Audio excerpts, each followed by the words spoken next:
Ami Scorpion, bienvenue dans ta guidance pour le mois de mars 2026 et on va effectuer le tirage des tarots dans la roue astrologique afin de balayer l'ensemble des maisons qui te permettent d'avoir une vision d'ensemble sur ton quotidien et tes aspirations. Bienvenue sur Arcane Cosmique. Alors, lorsque j'ai trié les cartes, que je les ai battues, j'ai fait une coupe qu'on ne voit pas à l'image, tout simplement parce que ça prendrait trop de temps de tout filmer, mais tu as eu le 10 de coupe et le roi d'épée. Alors clairement, je pense qu'au mois de mars, tu vas comprendre que pour garder ton bonheur, il faut parfois trancher à l'image de ce roi d'épée. Alors le conseil que je vais te donner pour commencer ce tirage, et cette interprétation, c'est d'utiliser ta logique tout simplement pour stabiliser tes sentiments. Sois juste, mais reste ferme sur tes limites. Allez, on est parti pour la roue astrologique. Et on commence bien entendu avec ta maison, la maison 1, celle qui te représente et ton état d'esprit. On commence fort avec le 8 de coupe. Alors, le 8 de coupe, à l'image de son graphisme, c'est une quête d'ailleurs. On laisse les 8 coupes à terre. On ne s'en soucie plus, on leur tourne le dos et on essaie de trouver une autre destination. Alors, tout concernant, puisque c'est ta maison, on peut dire que tu commences du coup ce mois avec l'envie de laisser derrière toi ce qui ne te fait plus vibrer, tout simplement. Parfois, c'est nécessaire. Et c'est à l'image du mois de mars où on attend bien entendu le printemps. Et pour le printemps, on parle toujours de grand nettoyage. Là, clairement, je pense que tu vas te détacher de certains schémas du passé. Alors, c'est sûrement un mal pour un bien. Comme je dirais, ce n'est pas forcément triste, c'est juste une évolution. Et ça, je pense qu'il faut que tu l'intègres. Tu ne pars pas en fait à la recherche de quelque chose de plus grand, mais tout simplement de quelque chose qui a plus de valeur pour toi. Alors le premier conseil que je vais te donner, après celui de la coupe bien entendu, c'est de ne pas avoir peur de tourner la page. Je pense que tu as réellement besoin d'un nouvel horizon pour grandir. La maison 2, celle des finances. Tu as l'arcane majeur du pendu. Alors, c'est une carte qui laisse assez perplexe de nombreuses personnes parce qu'elle indique le blocage, l'attente, une forme de sacrifice. Mais pourquoi il est pendu ? En fait, déjà, c'est une carte d'immobilisme, on est bien d'accord. On est à l'arrêt parce qu'on a les pieds qui sont accrochés, on ne peut plus bouger. Mais par contre, ce qui est intéressant, et c'est ce qu'il y a, c'est l'importance des cartes, de retenir ce qui va vous permettre en fait de trouver des solutions dans votre vie. C'est qu'en ayant la tête en bas, on voit les choses de la vie qui nous entourent, les personnes qui nous entourent d'une manière différente. Donc, la perspective est différente. Et des fois, c'est ce qui débloque tout simplement le blocage, notamment mental. Bon, là, bien entendu, on n'est pas dans le mental, on est dans la maison des finances. Donc, c'est ça qui va être impacté. Donc, très clairement, je vais pas te mentir, côté argent, ça va stagner. En fait, je pense que tout simplement, les choses ne vont pas bouger comme tu le voudrais. Mais le pendu, il t'invite tout simplement à changer ta vision sur les ressources, tout simplement. Alors les ressources et les valeurs, c'est pas uniquement les pépettes, les sous, l'ensemble de tes valeurs. Parce que ce blocage, concrètement, c'est ce que je te disais, c'est une pause, elle est forcée, certes, mais elle est mise en place expressement pour que tu puisses réfléchir tout simplement à ta manière, soit de gagner, soit de dépenser ton argent. Alors, le conseil que je vais te donner, c'est de ne pas forcer les choses. Ça ne sert à rien. Là, tu vas être dans une situation où j'aurais tendance à te dire lâche prise. Parce que la solution, elle viendra tout simplement quand tu cesseras de lutter contre l'attente. La maison 3, celle des communications. Ah, tu as un coup du sort. Là, l'univers te tend la roue de la fortune. C'est une très très belle carte. Elle indique les opportunités, les changements assez rapides et c'est aussi une carte de chance. Là, ça va impacter ta communication. Donc là, je pense que tu vas avoir des échanges assez rapides, assez vifs qui vont t'apporter beaucoup de surprises. Alors, ça peut se traduire comme un coup de téléphone qui peut tout changer, ce genre de choses en fait. Là, clairement, le destin s'invite dans tes conversations. Alors, ça peut être un appel, ça peut être une rencontre inattendue, ça peut être une information que tu reçois par pur hasard, tout simplement pour ouvrir une porte dans ton quotidien. Alors, bien entendu, moi, je vais te conseiller d'être très attentif aux signes et aux messages. Alors, des fois, bien entendu, on peut dire la chance, elle passe par-ci, elle passe par-là, et là, elle peut passer tout simplement soit par un appel, soit par ta boîte mail. La maison 4, celle du foyer, tu as le 2 de denier. Alors, c'est une carte d'équilibriste, hein. C'est une forme de jonglage qu'on voit, c'est la carte de l'adaptabilité. C'est pas forcément facile à dire en français. Alors, là, ça impacte ton foyer, ça impacte ta maison, et je pense que tu vas tout simplement essayer de maintenir une certaine forme d'équilibre entre deux situations ou deux besoins complètement opposés, hein. À l'image du jonglage entre deux pièces, ben là, c'est le jonglage entre deux choses différentes. Donc bien sûr, c'est un tirage général, donc chaque situation est différente. Pose-toi tout simplement la question, qu'est-ce qui pourrait te faire naviguer d'un côté ou d'un autre? Je pense que, en tout cas avec ton entourage, toi, tu vas être assez souple, hein. C'est plus que tu vas jongler en fait avec tes responsabilités, notamment familiales, mais je pense que tu le feras sans te laisser déborder. Même si parfois on pourrait croire que l'équilibre est assez fragile. Alors le conseil que je te donne, c'est bien entendu de rester flexible. On pourrait presque te dire de ne pas chercher la perfection, mais plus l'harmonie du mouvement. La maison 5, celle des amours et des plaisirs. Tu as le 8 d'épée. Alors, là, je pense que ça va être possiblement le point noir dans ton tirage. Je ne vais pas te mentir, on n'est pas là pour s'envoyer des fleurs, on est là pour se dire la vérité. Et parfois, elle est tranchante à l'image de ces épées. L'8 d'épée, il y a un blocage mental. Je vais pas te mentir, là, je pense qu'en amour, tu vas te sentir un peu coincé. Comme si en fait tu n'avais aucune marge de manœuvre.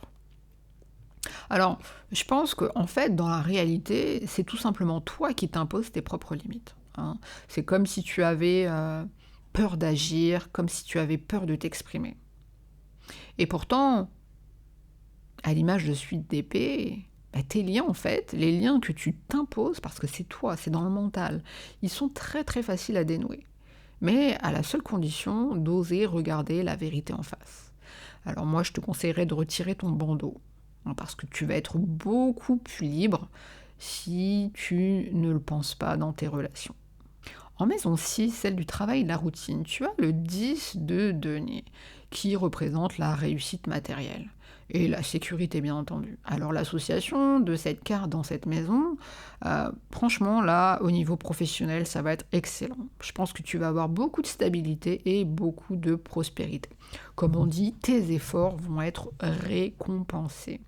Alors, je pense que tu bâtis tout simplement sur quelque chose d'assez solide et tu vas profiter bien entendu d'un cadre assez sécurisant parce que là tu es vraiment très très bien entouré. Je pense que j'ai pas grand chose de plus à dire hormis que tu vas avoir une certaine abondance dans ton travail au quotidien. Donc essaie de t'ancrer dans cette réussite parce que ça va vraiment être ton socle ce mois-ci. On passe à la maison 7, la maison des partenaires. Et là, tu as le 4 de denier. Alors, c'est un aspect un peu mitigé dans ton tirage, hein, parce que le 4 de denier, c'est la carte de la possession, mais c'est aussi la peur du manque. Alors là, envers les partenaires, parce que là, c'est les personnes en face de toi qui vont être impactées, on peut dire qu'avec l'autre, tu vas avoir tout simplement tu vas avoir tendance, comme on dit, à être un peu trop possessif ou tu peux être méfiant. Je pense que tu vas, notamment si tu es en couple, tu vas essayer de sécuriser, alors soit ton couple, soit ta position dans les associations que tu as, hein, parce que c'est pas uniquement le, au niveau des partenaires, c'est pas forcément que les partenaires de vie. Alors, moi j'aurais tendance à te dire, fais attention de ne pas étouffer l'autre par ton besoin de te rassurer. Alors, fais confiance, fais-toi confiance, et je pense que ça évitera notamment à la personne en face ou aux personnes en face d'avoir envie de s'échapper. En maison 8, la maison des transformations, tu as la justice. Alors la justice, c'est une forme de vérité, une forme de clarté, mais c'est aussi le karma. Et donc là, je pense qu'il y a des choses qui vont se résoudre dans tes crises intérieures. Il y a des choses qui vont être mises à plat de façon totale et de façon juste, à l'image de cette justice. Concrètement, tu vas récolter ce que tu as semé. Voilà, c'est une forme de période de régularisation intérieure. On peut même dire que tu vas remettre les pendules à l'heure. Alors, le seul conseil que je peux te donner, c'est d'être honnête vis-à-vis de toi-même. Mais là, clairement, la vérité, ça va être le seul outil de ta guérison. En maison 9, la maison de l'idéal et des voyages. Alors là, tu es le seul signe, vraiment le seul, à avoir une carte inversée. Alors, je vais pas te mentir, quand je débute le triage des cartes, parce qu'en fait, je vérifie, avant de commencer à battre les cartes, je vérifie, pour chaque signe, qu'elles soient toutes dans le bon sens. Parce que tu sais qu'au tarot, quand elles sont inversées, ça a une autre signification. Alors je sais que certaines personnes posent sur la table, font la moulinette. Non, moi je les bats tout simplement. Alors quand il y a une carte inversée, c'est extrêmement rare. Alors là, il s'agit du 4 de coupe inversé. Et du coup, je pense que ça va être une nouvelle motivation. Le 4 de coupe en général, on est assez blasé en fait, malgré les 4 coupes qui sont proposées. Mais là, c'est vraiment une nouvelle motivation que je sens pour ce tirage.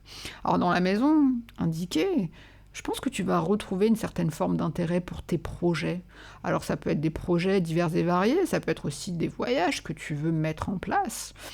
Je pense que là, du coup, ça indique qu'il y a une certaine lassitude qui s'éloigne. Tu vas, j'espère en tout cas, enfin voir l'opportunité qui est devant toi. Et en tout cas, l'opportunité que jusqu'à présent tu ignorais à l'image du 4 de coupe classique. Là, je pense que ton horizon va s'éclaircir.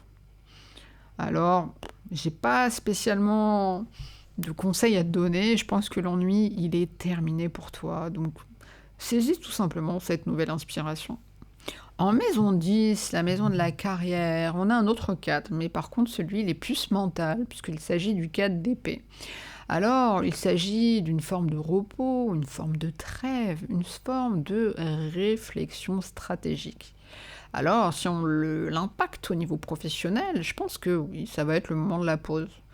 Alors concrètement, ne force rien, ça sert à rien. Tu vas simplement avoir besoin de recul, tout simplement pour peaufiner ta stratégie. Alors, faut pas oublier une chose, c'est que si on traduit concrètement, c'est pas une forme d'inaction, pas du tout. C'est juste une préparation mentale, puisque là, on est vraiment dans le mental avec les épées. Alors, je pense que tout simplement, cette trêve, elle est nécessaire. Alors, moi, je vais te conseiller d'utiliser ce calme pour rechercher tes batteries mentales. En maison 11, la maison des projets et des amis, tu as le bel arcane majeur qui est la tour. Elle nous fait souvent peur, mais parfois elle peut être source de libération. Bien entendu, elle peut parler également de bouleversement. Alors, dans ce cadre précis, l'association de la tour dans la maison 11, je pense concrètement qu'il va y avoir comme un coup de théâtre dans tes cercles d'amis ou tes projets collectifs, parce que ça peut concerner l'un, l'autre, les deux, en fonction de ta situation personnelle.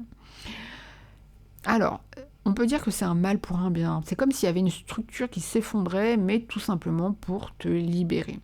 Alors, je vais pas te mentir, il y a des chances qu'un projet s'arrête de façon assez nette, mais c'est pour t'éviter tout simplement une erreur.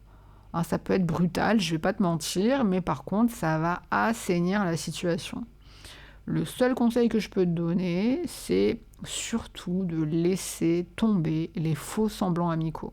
Hein, parce que là, ça impacte aussi les amis et c'est quand même assez courant. Là, clairement, la vérité, si elle éclate, ça éclate vraiment pour ton bien. Et on clôture avec la maison 12, celle de l'inconscient. Tu as le 2 de bâton. C'est une carte qui indique la planification et une certaine forme d'ambition. Alors l'association des deux, elle est quand même assez intéressante. Parce qu'en fait, elle te demande tout simplement une période d'attente. En fait, c'est tout simplement d'attendre le bon moment. Alors, si jamais tu as des grands projets en tête, Mais en fait, on peut dire que vu qu'on est dans l'inconscient, il reste un peu tapis dans l'ombre et c'est pas plus mal parce que ça va évoluer avec le temps. Ça va prendre de la force, ça va prendre de l'ampleur. Comme on dit, c'est une phase de préparation intérieure. Très intéressant. Alors moi, bien entendu, je vais y aller mollo avec toi. Ne te précipite pas, comme on dit. Planifie à l'image de ce que ça peut indiquer comme association.